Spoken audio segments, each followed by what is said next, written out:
Hi there, my name is William Michael Forbes. I'm a spiritual medium, a channel, and an intuitive life coach, and I want to welcome you to a morning message. And today I have the honor and privilege of channeling Master Jesus and the information that he provided me with this morning.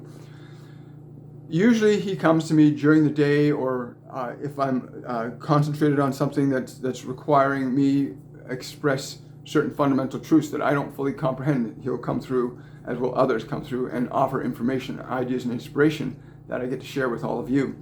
And just prior to my awakening this morning, Master Jesus came to me in that pre-awaking sleep where I'm not in my body, but I'm not off and about. I'm just being, just in this silent place. And he came to me and he said, it's important you write what I say to you down as soon as you open your physical eyes. And I went, sure, what is that? And he said, write these three things down. He said, it's important that you understand that you know the difference between being who you are versus what the world made you believe that you are. I'm going to read that again. He said, it's important you share with people the information on the difference between being who you are versus being what the world made you believe that you are. He said, that's the first thing I want you to write down. And he said, here's the second thing I want you to write down. He said, I want you to write down the idea that there is no shortage of wealth. There is only a shortage of people who believe they deserve to receive that wealth. There is no, he said, there is no imbalance in your world in terms of wealth. The imbalance is in those who are open to receiving that which they ask for, and those who are open to receiving what they don't ask for. And I asked him, I said, can you be more clear about that? And he said, the vast majority of you humans are seeking comfort and wealth and joy and all of the things that you need. And in that process of asking, it is always provided. But there's only a small number of you in the whole population that ever consider receiving it or even believing that you can receive it. He said, there is no imbalance. Yes, most of the wealth, as you call it in terms of money, is in the hands of a very few, but those are the few that believe they can receive without limit. But most of you do not believe that you can receive without limit. You think you can, but not nearly enough to believe that you can. You don't feel it is true. If you felt it was true, you would be wealthy. But you have no problem seeking that or asking for that. And your Father provides every request ever asked. The question is, are you open to receiving that which you ask for? Truly open. He wants to go a little further into that. We're going to go to the second point that he wrote down here, and that is there's no shortage of wealth, and then how to establish a new belief in yourself. All I did was write those three little notes down. I haven't written anything else down.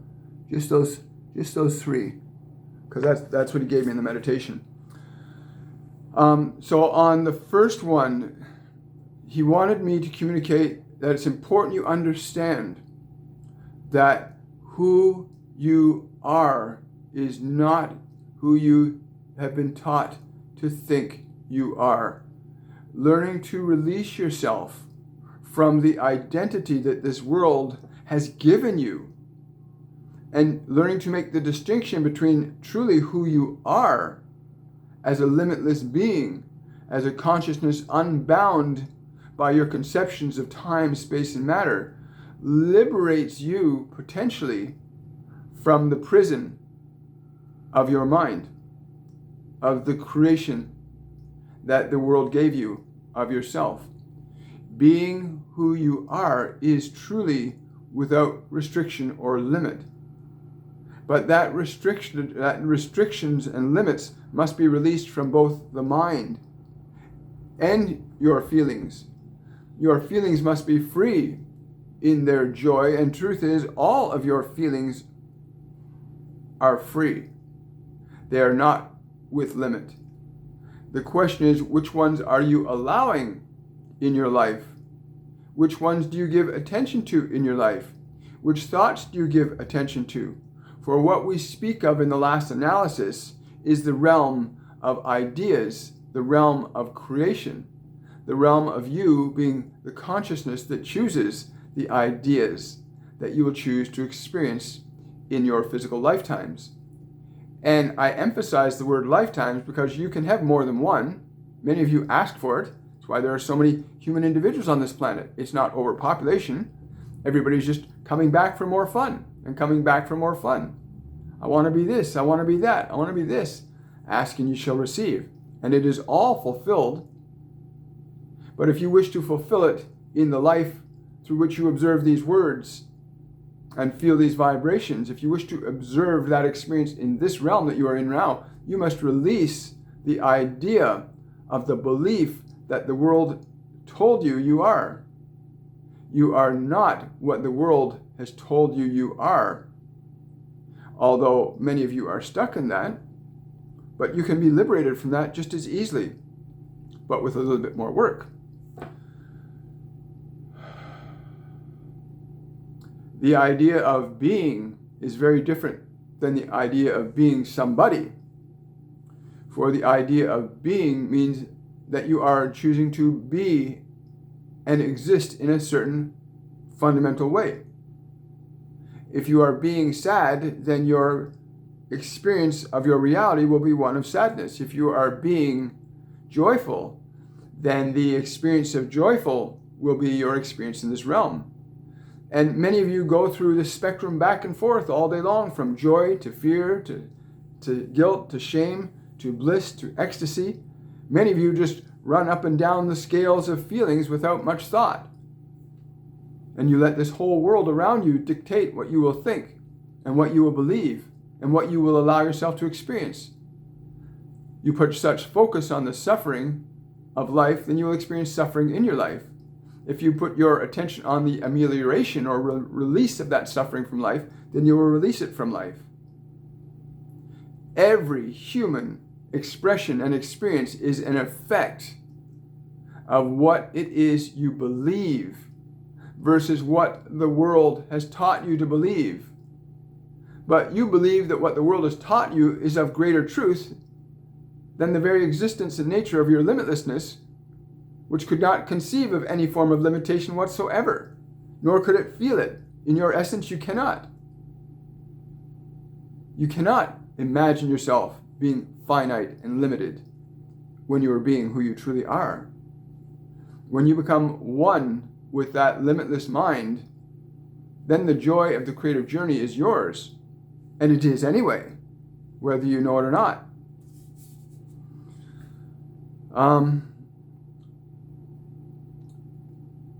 So if you understand this simple point of being, of thought, of feeling, these two, thought and feeling, are your greatest assets in your willingness and ability to transform or change your world. And the world in which you call your life is the world that we refer to, of which I am speaking, the world that you have created with your own mind, that you live in, that you call my job, that you call my family, that you call my money, that you call my poverty, that whatever you call your world at this moment, that is what you are being.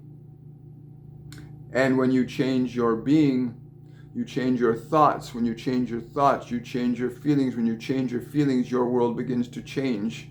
For you cannot think and feel one way and do an opposite. What you think and what you feel gives rise and birth to all human actions. And this is what we have all been speaking of for as long as humanity has existed on this plane and in these conditions, in this world you call your world.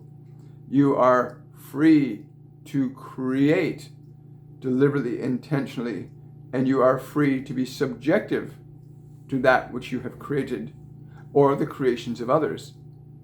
But we would say that you would enjoy your life far more if you were learning to create what you want to create and learning to do it effectively and properly. But this you must learn. Just like you had to learn to walk in that body, and you had to learn to talk in that body, and you had to learn language in that body, so too you must learn what type of thought you will think, what type of feelings you will indulge in, and then you will indulge in the experience of that. I'm just going to refer back to these questions. So his idea of no shortage of health. So I'm walking along because after the meditation, I write these notes down, and I went for a walk just to go into what he's talking about. The feeling of, okay, so what does a thought or a feeling of wealth feel like? What is a feeling of wealth? As I'm walking the dog, well, a feeling of wealth for me was like I have lots of time. I don't have to hurry anywhere. I can take my time. I can enjoy the walk with the dog and be completely present in the moment. That's one aspect of wealth to me, having the freedom to do what I'm doing in the moment and really enjoy it 100%. What else did come to mind? If I was thinking, well, what does that mean in terms of a monetary perspective, from a perspective of monetary wealth? What does that feel like? What does the idea or the thought of wealth feel like?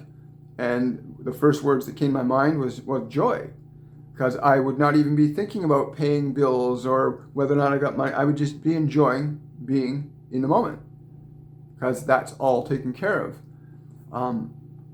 And while I was doing this, he kept jumping in and saying, yes, but you have to understand, there are many on this world that have to learn to do that. And he says also, it's important that they know the simplicity of it, to stay true to their new idea and the feelings that the new idea would represent. This is where most people get lost in these physical realms, he said. They get lost because they do not realize that the time factor for the energy to organize matter varies according to a range of different things. And your willingness to release your attachment to what was before, to remain in the now, in the present moment, exclusive of anything else but your joy, of your gratitude, to remain thusly, you are liberated to experience fully that which you feel. But you must continue with it and continue with it until it begins to crack away the old world. Your old world literally begins to fall. You will get signs and information along the way that allow you and enable you to understand that you have asked and you have received.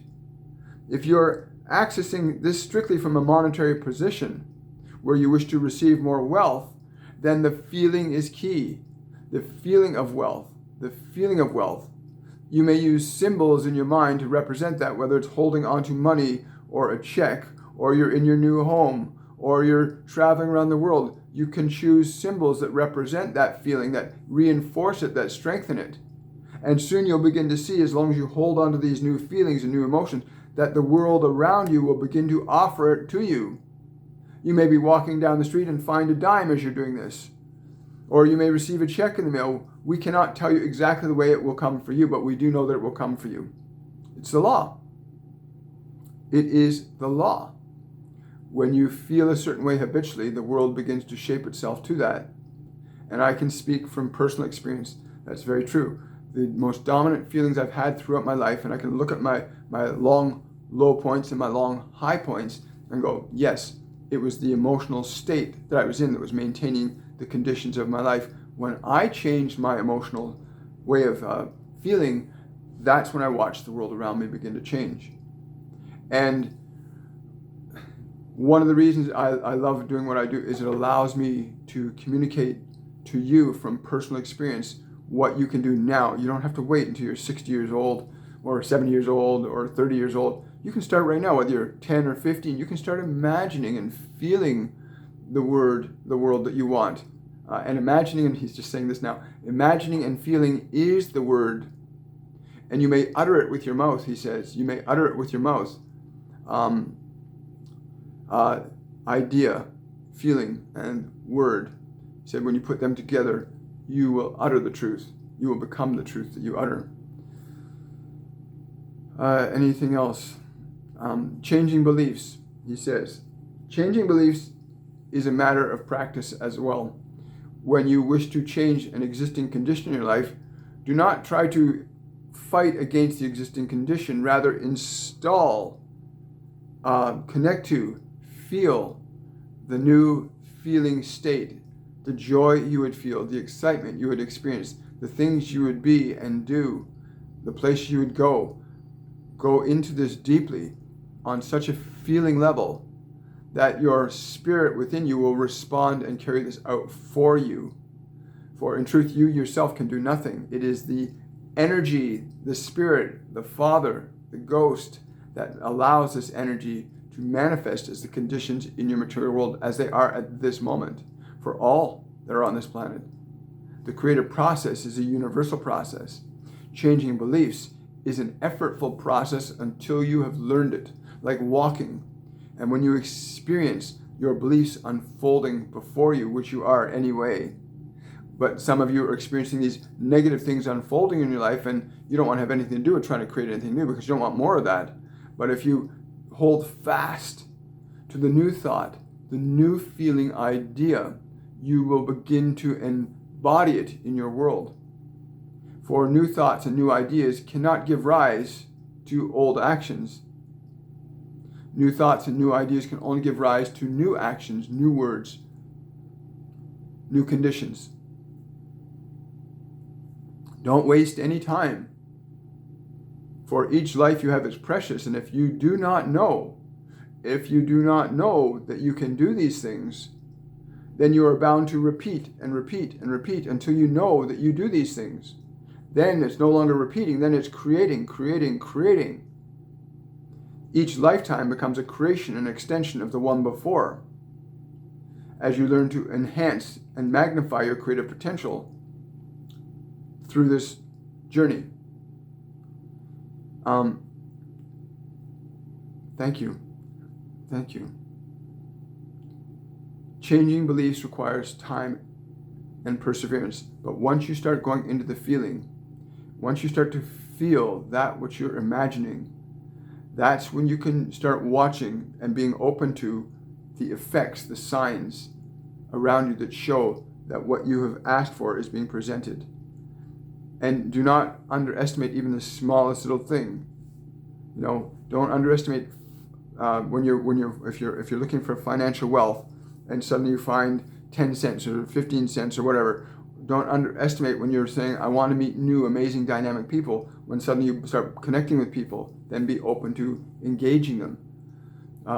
Pick that penny or that dime or that nickel up off the ground when you recognize it as that feeling is being nurtured in you, that feeling of having more, of better relationships, of living your dreams, your life's purpose, really owning it and becoming one with that and doing that thing that you love. And that's, I guess, ultimately what, from my personal experience, and all of them, Master Jesus, none of these beings operate outside of what they love doing. None of them. They only operate in the realm of what they love. They operate from love. And as you get to that place inside yourself, the only thing love's going to do is good. The only thing love's going to do is good. So yeah, as I'm walking along with the dog and I'm meandering about all these things about wealth, and it is true if you think about it. How many people have virtually, and there's not anybody I know in my whole lifetime that has not wanted more money or wanted to be wealthy or they've asked for this stuff, they've prayed for it. Most of them have never gotten it. And so when I'm listening to this morning, he says, there's no shortage of wealth. He says, everybody's asking, but not everybody can receive. This is such an important point. Be open to receiving, the feeling of receiving that which you are seeking. How does it feel to receive it, to actually have it? Can you go into that place? And that was the key thing that he kept emphasizing. It's important to go into the feeling of that which you want to be experiencing now and to stay there. He said to stay there until it starts to become your reality. That is where most people fall short. They pray for it one time. Oh, I'd like $1 million, or I'd love a new job, or I'd love to be discovered at this art. They have these thoughts. They pray for them once, and then they stop praying for it. He says, no, you don't pray in that fashion. Master Jesus says, you pray always. You hold your heart on your prayer at all times. Whenever you can, you pray for this. And he says it repeatedly. The feeling, the idea, and the feeling is the prayer that you're offering.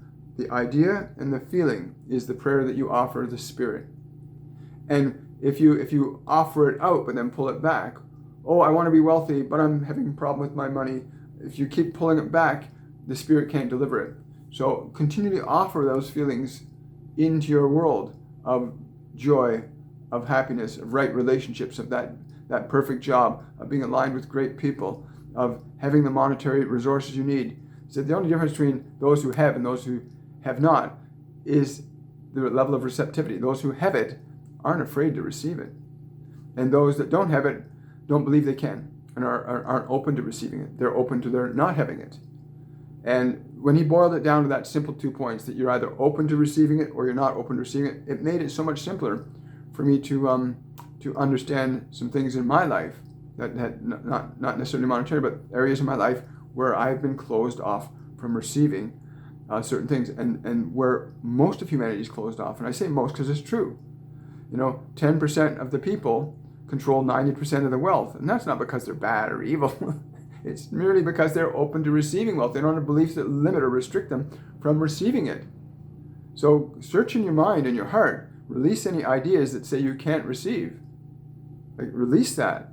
And I'd be really curious to see what results you get by doing this application. Is there a specific way they can do this? He's saying, at least for those of you that are in the darkest of places, you should do this no less than 5 times per day. What is this? You must choose the thought in your reality that you wish to experience as real. Then you must connect to the feeling that this thought would give you if it were in your reality. And in these 2 places you must remain for at least 15 minutes, 5 times per day. And you may apply this formula, this process, to any area of your life, whether it is relationship or family or wealth or your purpose or work. Those of you who are entrenched in the darkness, away from that which you seek, you must do this at least 5 times every day for 15 minutes. When you begin to see signs, and you will see signs, when you begin to see these, you may reduce it down to 4, and then reduce it down to 3, and reduce it down to 2. And he's saying over every month. Every month. He's saying stress. A month 5 times a day. A month 4 times a day. A month 3 times a day. A month 2 times a day. A month 1 time per day. He says that is it. In those 5 months you will have learned to change a belief. He's saying, I recommend that you choose a specific area that you want to see precise results in and apply this formula to it. Once you have established that you can change your belief and your world, once that is established in your house, once that is established, you will be the master of your house once again. But the first step in choosing a belief is to move you into the deliberate process of creating the conditions that you wish to see in your material world. The second part of the process, which is the feeling level, allows you to utilize and connect to the energy of the spirit that you wish to experience as your material realm. And in those 3 steps, the idea, the intensity of feeling, and the result is the change and transformation of old belief systems into that which is now new. Okay, saying that's all. So it's important you understand that. Do those 3 steps. I would love to hear what your experience is, and so would anybody else. So if he's saying it's less. If your situation and circumstances is dire, at least 5 times a day. At least 5 times a day for 15 minutes. You must, he says, you must make the time. If you do not make the time, you will not get the result of your effort. He said, for those of you who are just looking for fine-tunement, you may do it less. But he says, I would always recommend more. You always want to tip the scales in your favor. Fascinating. Again, I have no idea what the timing is on this, but I want to say thank you for coming by. We are at a time in human consciousness where all of the information of humanity is available to all of us. Everything that everybody's experienced is now getting loaded up online. So we can pull from the ascended masters all the time. We can get information anywhere from consciousness now. You're in that place right now in human consciousness where everything is available to all of us. And you want to avail yourself of this time. Master your thoughts. Become the creator of your feeling state and watch the world around you shape itself accordingly. On a side note, I'm going to throw this at you. We also have Supernatural Saturday coming up this Saturday at 11:30 a.m. to 12:30 p.m. We do Supernatural Saturday, where we do a Q&A with different divine beings that come through. And I'm always excited about who's coming through on the Saturdays because I never know until the last minute. Also, we start our Mediumship Group 102 Intermediate Channeling course this Saturday. Also starts at 10 a.m. We also have on April the 4th a Mediumship 102 Intermediate Level Training course where you get a chance to learn how to communicate with your guides, your angels, ascended masters, learn to connect to your guides and your team. You don't have to be going through this life alone. And I want to invite you to those. If you want to have more information on the courses, the classes, if you want a private one-on-one reading with me, you can go to my website, williammichaelforbes.com, and I'll look forward to connecting with you either in the courses or in person. And I want to wish you much love and a joyful day. And I want to thank Master Jesus for being present today. And much love. Bye for now.